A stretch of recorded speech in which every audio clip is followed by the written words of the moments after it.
ಜನ ಬಂದಿರೋದೇ ಇವತ್ತು ಈ ರಾಜ್ಯನ ರಾಜ್ಯಪಾಲ ನೋಡೋದಕ್ಕೆ.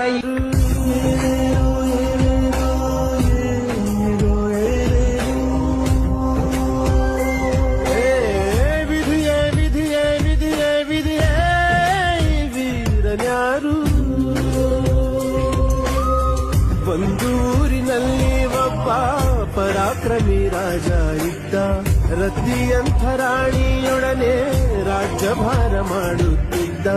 ತಾನು ತನ್ನ ಪ್ರಾಣನೇ ಪಣವಾಗಿರಿಸಿ ಕಾಪಾಡೋ ಶಾಂತಿ ದೂತನ ಹಾಗೆ ಅವ ಹೆಸರು. ಜನ ಬಂದಿರೋದೇ ಇವತ್ತು ಈ ರಾಜ್ಯನ ರಾಜ್ಯಪಾಲ ನೋಡೋದಕ್ಕೆ.